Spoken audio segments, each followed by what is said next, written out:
Hola, buenas. Hoy vamos a hablar sobre Kant en su obra Crítica de la razón pura. Immanuel Kant fue un filósofo y científico prusiano de la Ilustración. Fue el primero y más importante representante del criticismo y precursor del idealismo alemán. Es considerado uno de los pensadores más influyentes de la Europa moderna y de la filosofía universal. Adelantó importantes trabajos en los campos de la ciencia, del derecho, la epistemología, la moral, la religión, la política y la historia, habiendo conseguido una síntesis entre el empirismo y el racionalismo, aceptando así que, si bien todo nuestro conocimiento empieza con la experiencia, no todo procede de ella, dando a entender que la razón juega un papel importante. Fue introducido en la religión pietista por su madre, que era una persona muy creyente.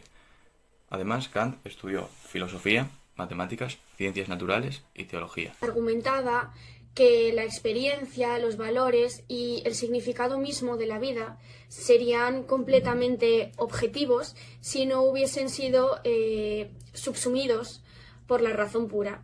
Según Kant, la razón se divide en dos partes: la parte teórica, la cual nos dice cómo podemos identificar las cosas, y la parte práctica, que se trata de decirnos cómo debemos obrar. La parte teórica formula juicios y razonamientos, mientras que la parte práctica formula mandatos. Kant realizará, por culpa de la metafísica, ya que no cree que sea una ciencia 100% cierta, ya que los filósofos no estaban todos de acuerdo con lo que ésta decía, y crea la crítica a la razón pura, para poner en duda si la metafísica es o no una ciencia. Kant cuestiona la metafísica porque sus partidarios no están de acuerdo en todo lo que ésta promueve, utiliza el método de tanteo y además la metafísica no ha evolucionado como ciencia. Se fija en las matemáticas y en la física para saber cuáles son las características propias de una ciencia. Ve así que estas características son que la ciencia es ciencia si ésta es necesaria, progresiva y universal. Tiene que cumplir estas características para poder llamarse ciencia. Entonces, bueno, yo creo que podemos decir que todo su proyecto filosófico gira un poco en torno a una idea que le surge a él, que es si la metafísica puede ser considerada una ciencia en verdad, ¿no? Entonces, como para averiguar esto, lo que se pregunta primero, obviamente, es pues, ¿qué es una ciencia, no? Y llega a la conclusión, que esto tampoco es que sea algo muy novedoso, ¿no? Porque, bueno, es un poco la conclusión a la que ya habían llegado otros filósofos antes, pero él considera que una ciencia es un conjunto de juicios o como un conjunto de enunciados. Pero claro, estos juicios enunciados no pueden ser cualquier cosa, ¿no? Tienen que tener una serie de características para que sean válidos para la ciencia. Entonces, para descubrir cuáles son esos requisitos, ¿no? Kant lo que hace es intentar clasificar los juicios pues, en distintos tipos, ¿no? Kant establece dos tipos de juicios: los juicios analíticos y los juicios sintéticos. Los juicios analíticos son a priori de la experiencia. Este tipo de juicios establece las relaciones entre ideas, no añaden información al sujeto y, por tanto, sirven para descomponer al sujeto. Este es propio de las ciencias formales, de la lógica. Él dice que las matemáticas, en la medida que nos descubren algo, componen juicios sintéticos. Los que creen que las matemáticas componen juicios analíticos dicen que, por ejemplo, 2 por 2 igual a 4 más 2 igual a 4 son equivalentes. Pero Kant no cree que son equivalentes, sino que hay una experiencia necesaria y previa y distinta. Además, para tomar conciencia en el espacio es necesaria la experiencia, por lo que las matemáticas estudian cómo se comporta en el espacio y esto necesita en algún momento de la experiencia. El otro tipo de juicios son los juicios sintéticos. Estos son a posteriori de la experiencia. Entonces, estos necesitan de la experiencia para ser formulados y en estos el predicado sí que añade información acerca del sujeto. Son en realidad los que interesan, pero son cambiantes, por lo tanto son de limitada durabilidad. Estos juicios a su vez se dividen en juicios sintéticos a priori y juicios sintéticos a posteriori. Los juicios sintéticos a priori son los que Kant propone. Conceptualizan la experiencia, es decir, no necesitan constantemente recurrir a esta experiencia para comprobar las cosas constantemente. Y aquí está la promesa del conocimiento humano. Entonces Kant se pregunta, le surge la gran pregunta de ¿cómo es posible que existan juicios que amplían mi conocimiento, pero que sin embargo no dependan de la experiencia? De aquí surgió una duda, que son los juicios científicos, ya que no solo analizan, porque están estudiando y de ahí pueden sacar conclusiones y pueden darnos más información, y tampoco son sintéticos, ya que añaden información según la experiencia. Y solo valen aquí y ahora. Teniendo el esquema de la experiencia a priori, sabiendo que es antes, y aquí teniendo los juicios analíticos, y a posteriori, sabiendo que es después, y teniendo los juicios sintéticos, se llega a la conclusión de que los juicios científicos tendrían que ser juicios sintéticos a priori, antes de la experiencia, ya que son cosas que no podemos experimentar, pero tenemos que llegar a una conclusión y dar más información. Lo primero de todo es que para Kant existen 3 tipos de juicios, de los cuales uno es como una subparte de otro. Son los juicios analíticos y los juicios sintéticos, que los dividen en juicios sintéticos y juicios sintéticos a priori. Los juicios analíticos, para Hume, eran las relaciones entre ideas, y son juicios en los que el predicado no añade nada de información al sujeto. Es decir, el sujeto ya contiene toda la información por sí mismo. No necesitan de la experiencia ni para formularse ni para demostrarse. Son los correspondientes a las ciencias formales y son juicios a priori. Kant sigue la clasificación de Hume, solo que a diferencia de este, no considera que las matemáticas formen parte de estos juicios. Los segundos tipos de juicio son los juicios sintéticos, que bueno, hay juicios sintéticos y juicios sintéticos a priori. Los juicios sintéticos de Kant corresponden a Hume con las cuestiones de hecho, y estos juicios necesitan de la experiencia. En estos juicios, el predicado sí que añade información al sujeto. Es decir, el predicado tiene una información extra que el sujeto no trae. Una característica nueva al sujeto para la cual se tuvo que experimentar. Estos juicios solo se tienen en el momento, ya que no se sabe cuánto tiempo van a durar, porque en el futuro podrían no ser así, por lo que no son válidos a largo tiempo, por decirlo de alguna manera. Solo son válidos en el momento. No se sabe su durabilidad. Tenemos los juicios sintéticos a priori, que son juicios que dan información sobre algo, pero que además, a partir de un momento dado, podemos llegar a afirmar. Es como una propuesta de Kant. Los juicios sintéticos a priori son científicos, ya que son necesarios y universales, mientras que los juicios sintéticos a posteriori no son científicos, ya que no son necesarios. En resumen, los únicos juicios que sí son científicos son los juicios sintéticos a priori. Entonces Kant decide plantearse cómo son estos tipos de juicios dentro de la física y la matemática para ver si así también son posibles dentro de la metafísica y poder denominar la ciencia. Así es que concluye diciendo que los juicios sintéticos a priori añaden información que dependen de la experiencia en un momento dado, pero se puede extrapolar de ese momento y acabar siendo una especie de ley científica. Y de esta manera añaden información, pero no tienes que ir comprobando uno por uno empíricamente. Kant dice que nuestro conocimiento está compuesto por 2 elementos, un elemento a priori y un elemento a posteriori. El elemento a priori es independiente de la experiencia, pero se activa con ocasión de lo que se adapta experimentalmente. El elemento a posteriori proviene de lo que captamos sensorialmente y se elabora a partir del elemento a priori. El conocimiento proviene de la unión del elemento a priori y el elemento a posteriori. Con esto podemos decir que Kant comparte con los empiristas la teoría de que nuestro conocimiento proviene de la experiencia, pero a diferencia de lo que estos decían, Kant no cree que todo nuestro conocimiento provenga de la experiencia. Bueno, entonces Kant, para seguir indagando qué ciencias son realmente verídicas, lo que hace es dividir el conocimiento como en 3 niveles, ¿no? Entonces sería la sensibilidad, el entendimiento y la razón. Voy a hablar de la estética trascendental. Esta estudia lo que puede pasar según la sensibilidad. La sensibilidad es la única que suministra intuiciones. Las intuiciones dan lugar a los elementos innatos, los cuales hacen posible que tengamos sensaciones y son capacidades, no ideas. Por lo tanto, si no los ponemos en funcionamiento, podemos hasta llegar a perderlos. Se llaman intuiciones puras o elementos a priori y son 2, que es el tiempo y el espacio. El tiempo tiene que ver con nuestro mundo interno y cómo colocamos los sucesos y vamos formando nuestra experiencia, mientras que el espacio tiene que ver con el mundo externo y lo que vamos atribuyendo a cada lugar, también concordando con nuestra experiencia. ¿Y cómo se produce la experiencia? Pues básicamente es cuando un objeto de fuera entra dentro de estas intuiciones puras, entra en contacto con ellas y nosotros es lo que dije antes, lo vamos clasificando en tiempo y espacio y así podemos formar una experiencia.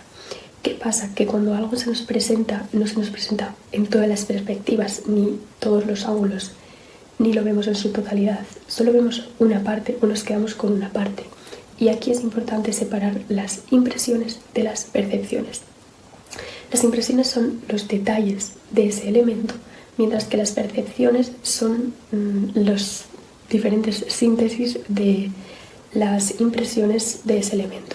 Las intuiciones puras se pueden definir como lo que pone el sujeto, son previas a la experiencia, son el espacio y el tiempo, son proyecciones que hacemos nosotros mismos, es decir, que no necesitamos experiencia para tener estas intuiciones, sino que ya vienen como con nosotros mismos. Son intersubjetivas y tienen que ver con la estética. Se llama estética porque tiene que ver con la sensibilidad, ya que estamos estudiando todo aquello que podemos captar sensorialmente, forma trascendental, porque lo que vamos a estudiar no es tanto el hecho de la sensibilidad, sino las condiciones que lo hacen posible, las condiciones que favorecen su aparición. Con la sensibilidad comienza el conocimiento. Cualquier cosa que no aparezca en la sensibilidad queda fuera. La sensibilidad se presenta algunas veces cosas externas, pero solo como fenómenos. Estas cosas como fenómenos son las cosas tal y como son. Lo que pasa es que a veces solo vemos una cara o una dimensión y no los vemos desde todos los puntos de vista. Están como dando un espectáculo. Por lo que todas las cosas guardan un misterio, ya que no las vemos desde todos los puntos de vista, sino que solo se nos están mostrando desde ciertas dimensiones. Esto se conoce como la cosa para mí. Lo contrario de fenómeno es noúmeno, que es la cosa en sí, la esencia. Es decir, no tiene nada que ver con la sensibilidad, sino que es la cosa tal cual como ella es. Las esencias se sustraen al conocimiento. La noción del noúmeno es fundamental para conocer cuál es el límite de nuestro conocimiento. Y nuestro conocimiento es finito, llega hasta la intuición sensible. Ahí está el límite de nuestro conocimiento. Constituye así, por tanto, la sensibilidad la primera síntesis del conocimiento. ¿Qué es el tiempo y el espacio? Son previos a la experiencia y son coordenadas que nos permiten oír, tocar, ver.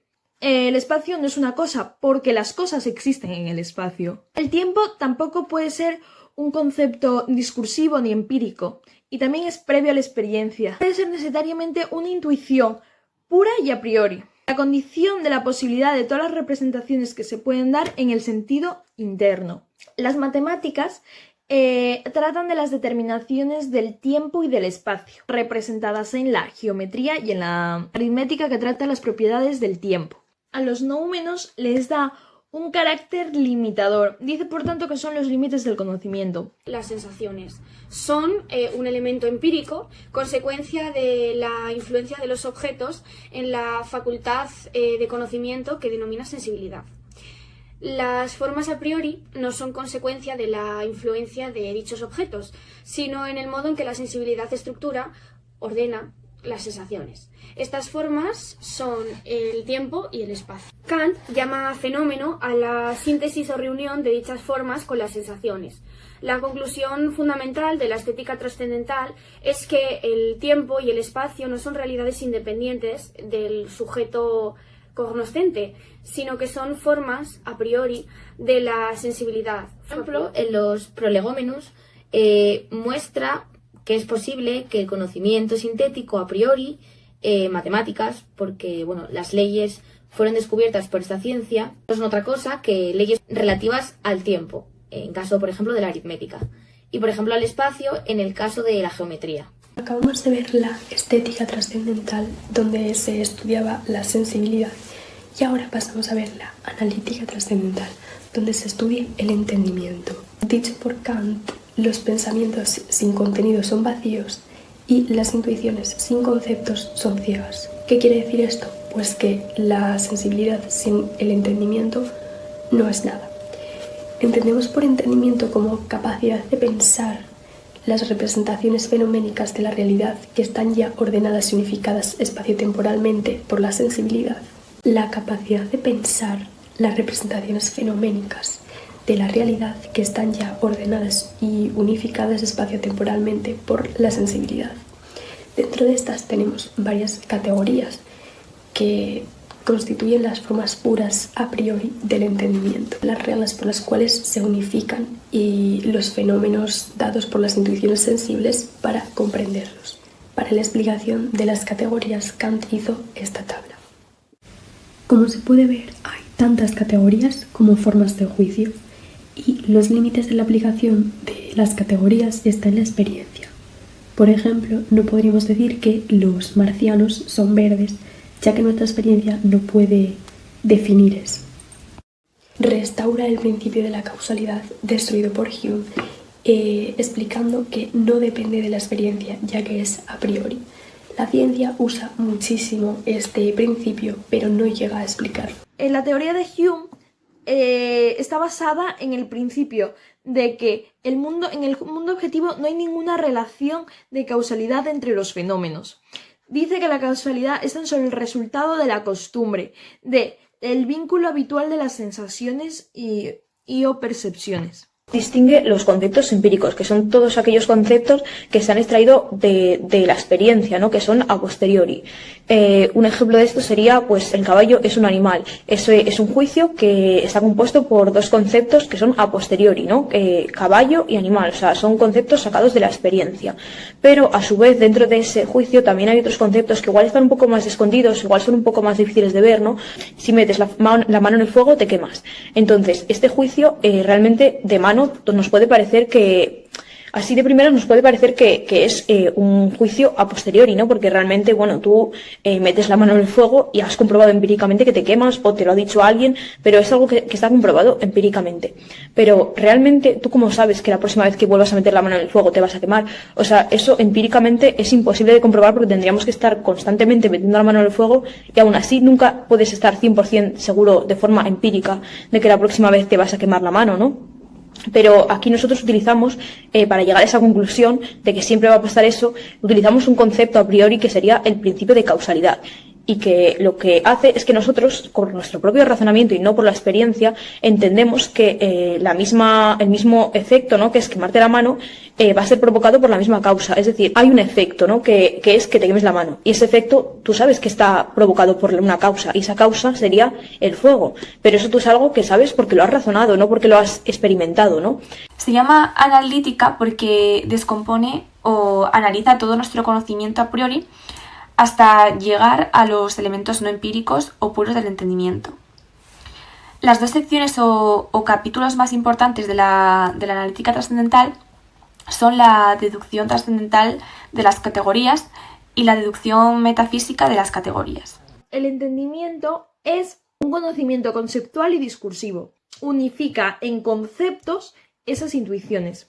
Los conceptos empíricos y sean el resultado de generalizaciones tomadas de la experiencia, por ejemplo, mesa, silla, etc. Los conocimientos puros o las categorías no dependen en absoluto de la experiencia y son, por tanto, al no depender de la experiencia, son a priori y son puestos directamente por el entendimiento. Son las estructuras a partir de las cuales se pueden formular juicios. Estas 12 categorías son las formas a priori del entendimiento, es decir, son los moldes a través de los cuales se forman los conceptos empíricos. Solo tienen validez aplicadas a las intuiciones suministradas por la sensibilidad. En sí mismos, estas categorías no proporcionan ningún conocimiento.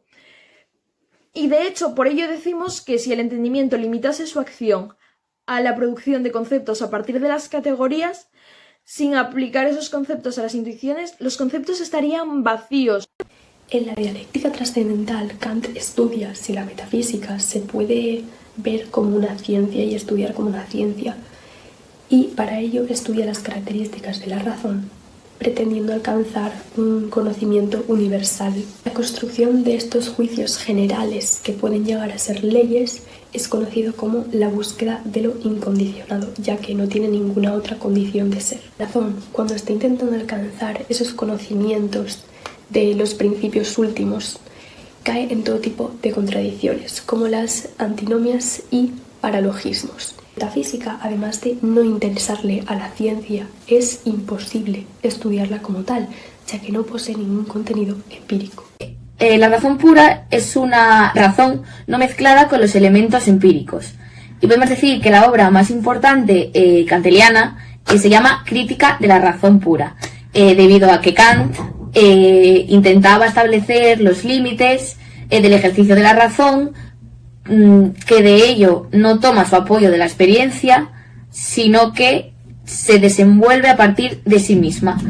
Esto quiere decir que Kant consideró que es legítimo, por así decirlo, este uso de la razón cuando se limita al conocimiento de objetos empíricos, como ocurre, por ejemplo, en la física de Newton o en las matemáticas. Sin embargo, cuando utilizamos la razón pura con la pretensión de alcanzar nuevos objetos, ni físicos ni psíquicos, sino trascendentes, como Kant dice, la razón humana excede sus límites y da lugar a contradicciones. Acabará pensando en los objetos tradicionales de la metafísica, en el alma, en el mundo como totalidad y Dios. Parte de la obra llamada La crítica de la razón pura, que estudia la razón para poder comprender su funcionamiento, para comprender también su estructura. Podemos decir que todo esto recibe el nombre de dialéctica porque también trabaja otros argumentos dialécticos que son generados por el uso de la razón, en su afán para poder captar lo incondicionado como uso superfísico. La razón siempre está continuamente buscando la condición o el fundamento de las cosas. Precisamente la investigación científica aparece como consecuencia de este afán de la razón, por la comprensión de las causas, las condiciones o fundamentos de los fenómenos, por ejemplo. Pero, ¿qué pasa? Que si este funcionamiento espontáneo de la razón no se limita por la crítica, define la razón simplemente como la capacidad que tenemos de elaborar razonamientos, y la actividad de la razón consiste como en juntar, como en conectar distintos juicios, ¿no? Y a partir de ellos pues elaborar razonamientos. La razón como que intenta salirse de la experiencia para buscar un juicio que sea universal y más general, ¿no? Cuyos conceptos pues no formen parte de esas 12 categorías que vimos antes en el entendimiento, porque al final esos juicios y sus conceptos lo que van a estar haciendo es intentar buscar, ¿no? O conocer más bien el noúmeno, y eso, ya dijimos antes que era imposible para nosotros, porque nosotros solo percibimos el fenómeno. A estas ideas que traspasan esa barrera de la experiencia las llama ideas trascendentales, ¿no? Y precisamente son estas ideas en las que se basa la metafísica, o sea, son las ideas que estudia la metafísica, ¿no? Pues todo esto de la idea de Dios, del yo, del mundo, se da cuenta de que la metafísica no puede ser considerada una ciencia porque sus ideas, sus juicios, sus conceptos, ¿no? sobrepasan la barrera de la experiencia. La obra más importante de Kant se llama Crítica de la razón pura, porque en ella Kant intenta establecer los límites del ejercicio de la razón, que no toma su apoyo de la experiencia, sino que se desenvuelve a partir de sí misma. Tenderá a pensar también la condición última de 3 importantes esferas: la condición o fundamento último de nuestra vida psíquica, la condición o fundamento último del mundo físico y la condición o fundamento último de la totalidad de los fenómenos, tanto físicos como psíquicos. Llegase a la conclusión de que la metafísica no puede ser llamada ciencia, y que la existencia de Dios tampoco se puede tomar como real, pese a que él tampoco dice nunca que Dios no exista. Pero vamos, tampoco puedes aplicarle realmente una categoría, ni puedes demostrar mediante la sensibilidad su existencia, por lo que, pese a que no diga que no existe, tampoco dice nunca que existe. Kant denomina la existencia de Dios como una idea de una creencia racional, por así decirlo, que tendría sentido poder creer en él aunque no tiene una forma científica de demostrar su existencia.